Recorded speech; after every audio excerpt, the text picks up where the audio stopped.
What's going on, guys? This is Empty Box, and today we're going to be talking about driving the GT cars in traffic and how you can make sure you can survive, specifically as a GT driver.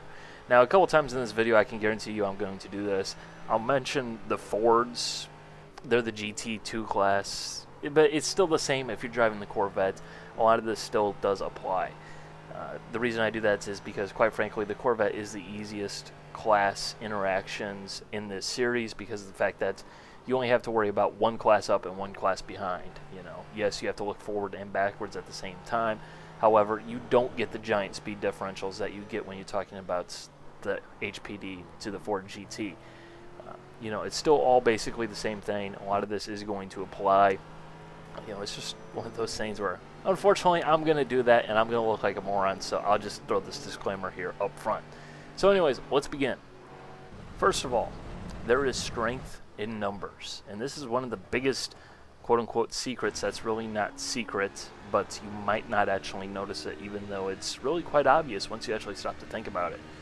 Yeah, strength in numbers. The more GT cars there are in this series, the better the racing will be in the GT series from a traffic standpoint.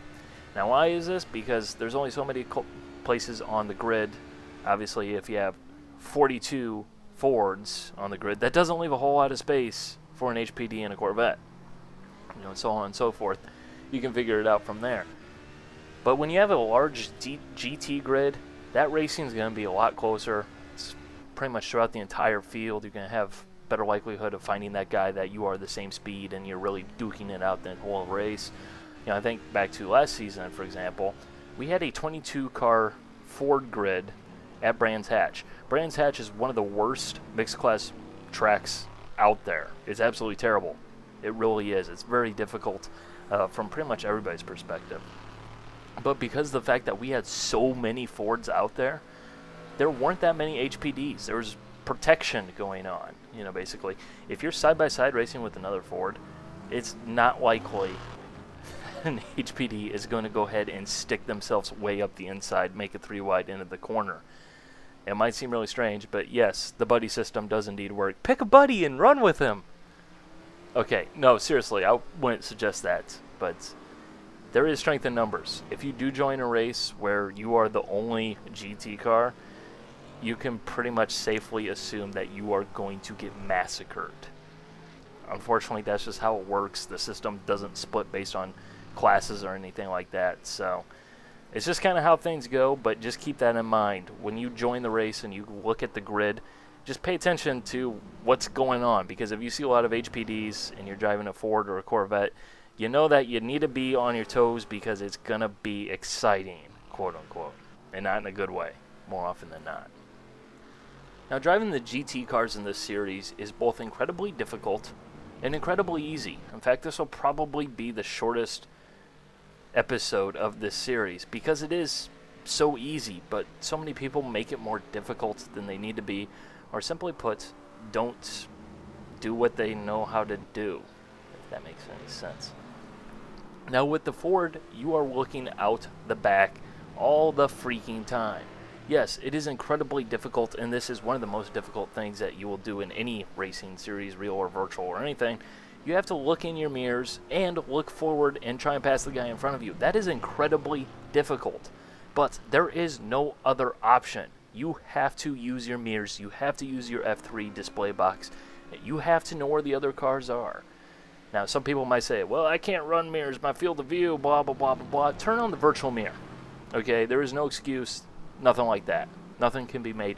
Both the Corvette and the Ford feature rear view monitors in the real car that give an unobstructed view of the rear end of the car, looking back, like you might have on your street car, for example. So really, what's the difference? You have to use your mirrors. You have to. If you do not, you will die. Simple. Don't die. Nobody likes to die. Okay? Yeah! On the topic of mirrors, I just want to address this. I've had a couple of people ask about why I run my mirrors to such a high field of view within the sim, my virtual mirror, because I can't see my mirrors otherwise. And the answer is simple. I find that a wider field of view gives me a better field of vision out the rear end of the car, and I can see where other cars are better around me. I have more situational awareness. Yes, it is kind of odd at first, but I would actually suggest running a fairly wide field of view. That way you can actually see what's going on around you, even if you have a single monitor setup running a proper field of view. Now, you might see a lot of things going on in your mirrors, but you have to also recognize that some things are not important. You will see a lot of maneuvers by HPDs that are just crazy. You see them in your mirror and you go, holy bejeebus, that was close. That guy almost wrecked me. But the reality is, if you've driven the prototype, you will realize that, oh hey, there's 6 feet of space here. There is a ton of space here. I could almost fit a whole nother car through here if I really needed to. You know, things look differently in your rear view mirror than they do from the other car. Objects in the mirror are closer than they appear, all that good stuff. So just keep in mind that you need to develop a filter of things that you'll see going on behind you. What is important and what is not important. And I can't really instantly give you that information. I can't tell you that information. You really just kind of have to develop it. And that is where, you know, repetition and practice comes into play. Okay, that was all pretty obvious, but it needed to be said just that way I'm covering bases. It is that important to understand what is going on around your car if you want to actually survive in this series, because some drivers cannot be trusted. And that brings me to my next point, and something that you should be doing anyways in any series, anywhere, all the time. Build your list. There are certain drivers that I see their name in the relative timing box and I instantly go, that guy, I need to make sure that I let him by when I feel like it, because I can't trust him to just not dive bomb me or not do something absurdly stupid. You need to develop the list. You need to figure out who you can and can't trust around your car and at what times, where, what's going on. Every single driver you should develop a little profile for and instantly be able to recognize their name and be like, that guy, I'm not trusting him at all. This guy, oh yeah, he's a good HPD driver. You have no issues with him. Should be pretty safe. That said, don't get overly comfortable. You know, they are still out there going very, very fast, closing in at your car very, very fast.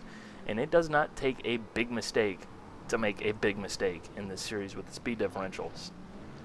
So, just because they're a guy you can, quote-unquote, trust doesn't mean you need to drop your guard entirely. You still need to drive defensively. You need to drive smartly, okay? But it is definitely helpful to know who is dangerous and who is not so dangerous. So anyways, okay, so how can we survive in this series as a Ford or a Corvette driver other than using your mirrors and paying attention? What else can you do? Okay, first of all, blue flags. They are there for a reason. Nobody is paying attention to their mirrors 100% of the time. Nobody is paying attention to their F3 box 100% of the time, nor are they expected to. Blue flags are there for a reason. They pop up in the upper left-hand corner of your screen and tell you that there is a faster class car 1.5 seconds behind you. If you're in a Ford, you're going to get a blue flag every time there's a Corvette and an HPD behind you. If you're in the Corvette, you're going to get a blue flag only when there's a HPD behind you. It's that simple.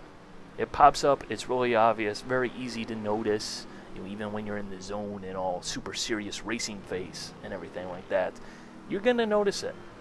It's not there to tell you to get out the way or anything like that. It's simply there to tell you, watch out, there's a faster class car coming up behind you, prepare to be passed. It is advisory only. You do not, nor should you ever get out the way. Okay, it doesn't work like that. This is not Formula One, okay? Entirely different blue flag ideas between series. The blue flag here is just to tell you there's a guy coming up behind you. That's all it's there for. One of the more difficult yet more useful things when driving a GT car in this series is making your car wide. If you follow racing, you've heard this before. This is not defending overly so. This is not blocking or anything like that. It's just taking a line that makes it more difficult for the guy to pass. You know, obviously you don't want to just leave the guy a ton of room on the outside. You don't want to put it in park, you know, drive up the inside, take a very, very tight line through all the corners, because he'll be really slow, okay? You don't want to stay on the outside, because then you're just asking for an HPD to go flying up the inside, dive bomb you, and probably wreck you in the process. So what you're going to do is recognize that you are in a situation like this, and you're going to alter your racing line. You're going to move over about half to 3/4 of a car width over. That way you're still going fast, you're still going to be keeping a decent speed, and to the HPD it's going to look like, oh hey, this guy's moved over, there's really not a whole lot of room, I can't quite get by through there with a decent amount of speed, so I'm just going to back off and go through on corner exits. It really is that simple, and once you start to get into the flow of doing this, you don't have to think about it. It's very natural, very easy to do. When you're first starting out, I would strongly suggest that you practice these shallower, more defensive lines to the corner. That way you get a little bit more practice with it, and you feel a little bit more comfortable doing this on the fly. But really, it is important that you alter your line when in the presence of faster traffic, because it will save your backside a ton of times. And now for one of the more controversial as well as more conflicting things that you can do to protect your backside. And this really isn't about protecting your backside, but more about making sure you make things less awkward for faster class traffic when you possibly can.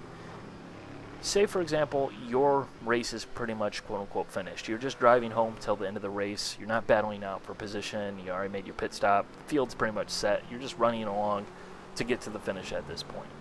Say there's a battle for position in one of the faster class cars that is coming up to pass you as they're going through traffic. In that case, you really don't want to get in the way. You just kind of want to disappear a little bit. Let them have their battle. Let them do their race. You don't want to have an effect. So how can you easily get both of those cars by, or 3 of those cars, or 4 of those cars, or 6 of those cars, depending on how the series plays out? It's really quite simple. You're going to do everything that you regularly would do. You're not going to alter your line. You're not just going to put it in park in the middle of the straightaway. What you are going to do, though, is help facilitate the pass. This is something a lot of GT drivers don't really do, and it's something that can be done because it's very easy to do, and it will really save everybody time. When you get to the end of the straightaway and there's faster class cars approaching from behind, maybe you just lift out of the throttle maybe 30 meters early and just kind of coast to your braking zone. You really won't lose a lot of time, and at the same time you'll probably save time because that traffic may get by you before you get to the corner, and then you won't have to alter your line. You can still take your regular apex and corner exit. Presto. Slowing down in advance is very powerful, just as it is with the HPD. You don't have to go full on balls to the walls every single lap, because really it's just going to get you into more situations where things not going to work. You know, you have to understand that everybody has their race going on. If 2 cars are battling for position in the HPD class and I'm driving a Ford, I'm 100% fully expecting that those HPDs are basically going to do everything to try and get by me. I mean everything. You will see some of the dumbest passes ever when 2 cars are battling for position, because that's what they need to do. It is a war. You know, they have to get everything they possibly can, and you have to be ready for that, because if you're not, you're going to end up a statistic, and you don't want to be a statistic. Just as we talked about with the HPD, proper passing protocol. What is it? What can we do to make this as quick and easily as painless and most clear to everybody who's driving the HPD? That way, worst comes to worst, he hit us and he looks like a moron, and he gets to feel the shame of hitting us rather than, oh hey, yeah, we basically just caused a wreck because we did something very stupid. The answer is really simple. If you watch the previous video, you'll know that the HPD isn't that much faster in the middle of the corner. It is significantly faster, though, on corner entry and corner exit. Those are the 2 best places for an HPD to pass you. Those are the 2 easiest places for an HPD to pass you. That's where the speed differential is highest, and that's where they're going to pass you 9 times out of 10, hopefully. Okay? When you're going under braking and you have an HPD behind you, yes, you can roll out of the throttle a little bit earlier if you feel like you need to get that car by a little bit quicker. That way you can take a regular racing line through the corner or whatever. But it really comes down to holding your line. Under braking, when there's a faster car approaching, you cannot alter your line. You have to go in whatever direction you are going in. Okay? If you are 3 lanes too far to the inside, you pretty much have to deal with it, because otherwise you're going to cut across the track in front of a faster car and you are going to get hit every single time. Trust me, it will happen. There'll be cars appearing out of nowhere just to T-bone you. But you have to pick a line, and you have to stick with it. It is that simple. Pick your line in advance when you're in those situations. For example, at the end of the longest straight, yeah, there's going to be cars flying up your inside. You need to give them room. You need to be ready for it every time. Otherwise, you will basically make your life a lot more difficult. Corner exit is one of the more easy things. Actually, it is the easiest thing because you literally have to do nothing. For the love of all that is holy, please take your standard racing line on corner exit. A lot of times, newer, more inexperienced GT drivers will try and exit the corner slow and to the inside of the corner, trying to make the HPD's life easiest. But that's actually detrimental because every HPD driver should be smart enough to go up the inside on corner exits because that's the easiest place for them to pass. And suddenly now when you exit slow into the inside of a corner, next thing you know, there's two cars trying to go to the same spot at the same time, and one of them's going to have to hit the brakes, and they're not going to be happy, or they're both going to wreck. And that benefits nobody. So really, it is as simple as take your regular racing line. Driving the GT cars is incredibly easy, yet incredibly difficult. It really is quite difficult to look out the mirror and look out the back of the car at the same time and plan what is going on around you and when they're going to catch you and when you're going to be passed. But at the same time, it's really incredibly easy because it does boil down to being as simple as this. Take your regular racing line and don't hit other cars, which you already know how to do anyways. At least I hope you do if you're racing in this series, because how else would you get here? Bye.